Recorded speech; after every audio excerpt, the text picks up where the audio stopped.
Papanoorin natin ang tourism video ni Bea Melan Windorski representing La Union for Miss Universe Philippines 2026. Let's go!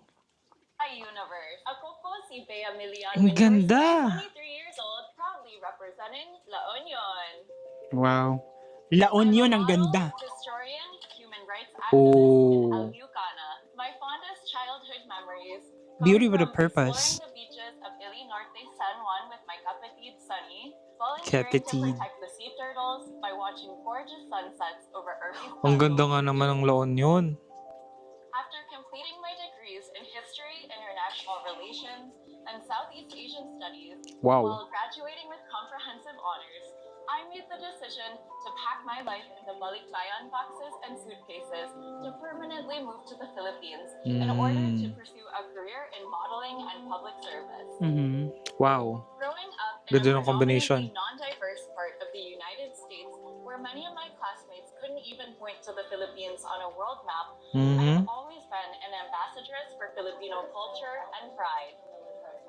At Wow. least, from then on, meron siyang ganung di ba, Heart? And immigrated to the United States, I chose to move to the Philippines to help others in the diaspora realize the limitless potential of our homeland and to fight for a brighter and more equitable future for all Filipinos.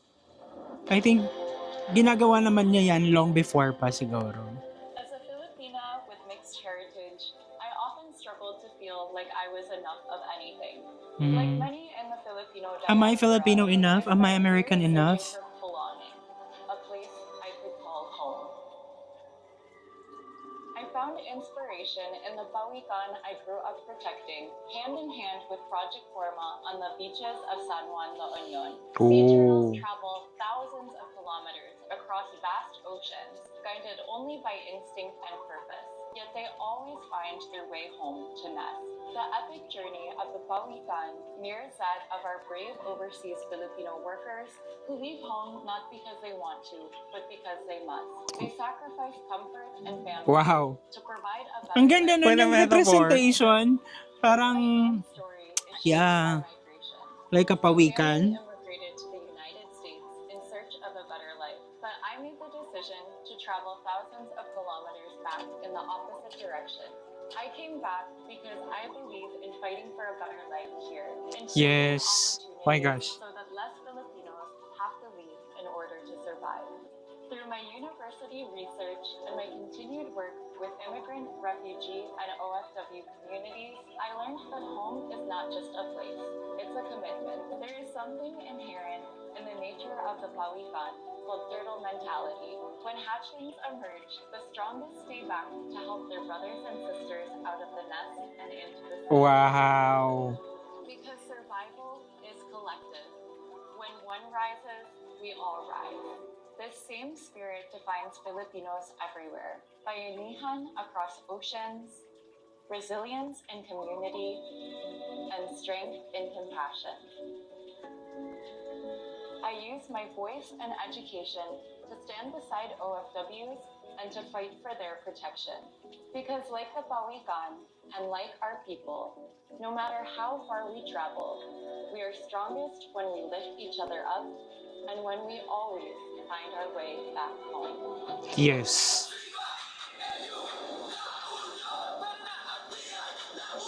Siyempre, Elio yan. Dapat the vibe is captured in the video.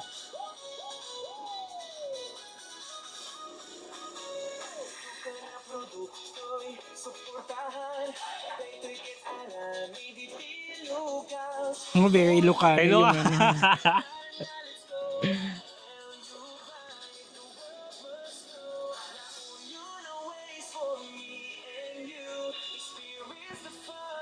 Sabi, Ay, glossy. model Pang ano na talaga, pang tourism campaign video na talaga siya. Oh. Diba? Model Siyempre, to get the standards of model talaga.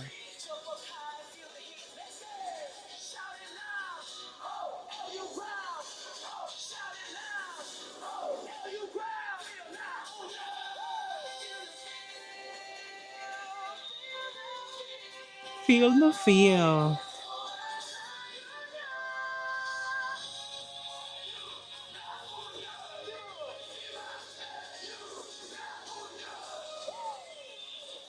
Wow! Wow, wow, wow! I think in her video, mas nag-focus siya dun sa kanyang kwento, which is kapupulutan naman talaga ng aral kasi yun nga, sabi mo may mga metaphor, meron siya mga comparison sa isang bagay, sa isang group of people into from one thing to another, which is very inspiring din naman talaga and empowering at the same time. And yung kanyang tourism video is sobrang well-packed and kumbaga talagang tututukan mo kasi kung hindi meron kang mamimiss, kada frame it's very colorful, vibrant, and alive. So, sobrang pang ano na talaga siya, tourism campaign video ng LU. Grabe. Sa akin naman, she's in a very sweet spot of being a model as well as being a ambassadress of Filipino culture and heritage plus supporter of OFWs. So, ang galing talaga, I salute those people na although they go outside the Philippines but bring back knowledge.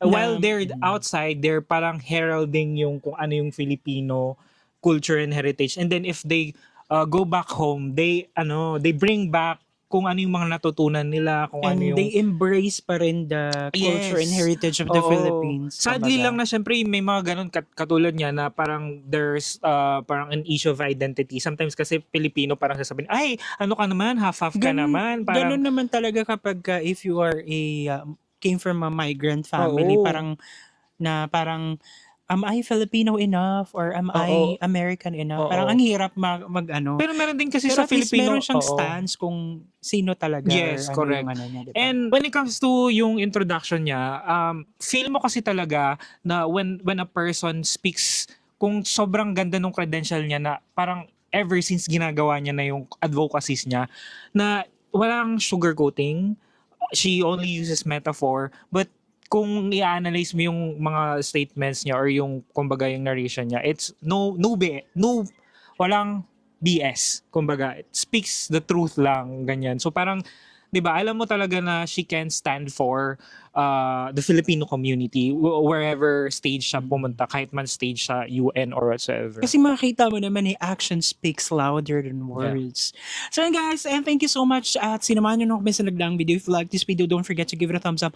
If bago kayo sa ating channel, don't forget to subscribe, hit that notification bell para updated kayo sa ating next uploads. Ayun guys, thank you so much for watching our videos. We have a lot of videos done and we have a lot of videos coming. So keep watching us. See you in the next video. Bye!